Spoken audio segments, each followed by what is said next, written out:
నమస్తే. Delhi liquor scam కేసుకు సంబంధించి కోర్టులో చాలా కీలకమైనటువంటి పరిణామం చోటు చేసుకుంది. మధ్యంతర బెయిల్ కోరుతూ కవిత తరపు న్యాయవాది కోర్టులో పిటిషన్ వేశారు. దానికి సంబంధించి కవిత తరపు న్యాయవాది అలాగే ఈడీ తరపు న్యాయవాదుల మధ్య ఒక ఆసక్తికరమైనటువంటి వాదనలు జరిగాయి. ఇలాంటి సందర్భంలో మేజిస్ట్రేట్ ఆ తీర్పును రిజర్వ్లో ఉంచి సోమవారానికి వాయిదా వేసినటువంటి సందర్భం. ఇలాంటి క్రమంలో తాజాగా మేజిస్ట్రేట్ ఇచ్చినటువంటి తీర్పు బెయిల్ ఇవ్వటం కుదరదు, మీ అబ్బాయి పరీక్షలు అయితే బెయిల్ ఇవ్వాలా అని చెప్పి ప్రశ్నించింది కవిత తరపు న్యాయవాదుల్ని. చాలా కీలకమైనటువంటి పరిణామంగా మారింది. ఇప్పటికే ఈ వ్యవహారంలో సౌత్ గ్రూప్ నుంచి చాలా కింగ్ పిన్గా వ్యవహరించారు కవిత అని ఈడీ ఎస్టాబ్లిష్ చేయడానికి ప్రయత్నం చేసింది. కొన్ని ఆధారాలను అలాగే సాక్షుల ద్వారా సేకరించినటువంటి సమాచారాన్ని కూడా వారు కోర్టు ముందు ప్రవేశపెట్టారు. ఇలాంటి సందర్భంలో కవిత మధ్యంతర బెయిల్పై ముఖ్యంగా చాలా ఒక రకమైనటువంటి వాదనలు మళ్ళీ వినిపించారు. ఇవ్వటానికి అవకాశం లేదు అని చెప్పిన సందర్భంలో కవిత తరపు న్యాయవాది ఒక ప్రశ్నను లేవనెత్తారు.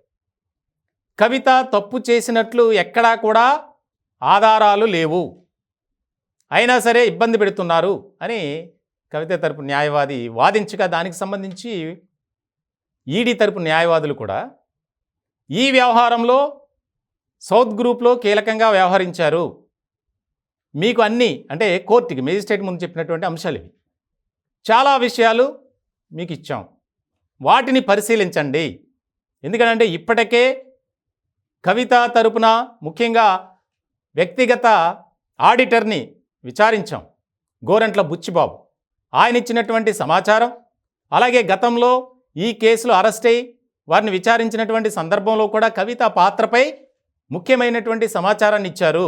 ఇప్పుడు గనుక బెయిల్ ఇస్తే ఆమె సాక్షులను ప్రభావితం చేసే అవకాశాలు ఉన్నాయి, ఈ కేసు విచారణ ముందుకు వెళ్ళే అవకాశం లేదు అని ఈడీ తరపు న్యాయవాదులు వాదించారు.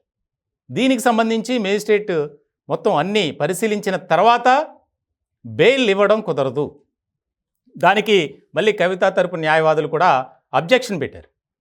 చిన్న కుమారుడికి ఎగ్జామ్స్, ఆ కనీసం ఆ పరీక్షలు అయ్యేంత వరకు తల్లి తోడు కావాలి కాబట్టి బెయిల్ ఇవ్వండి అని.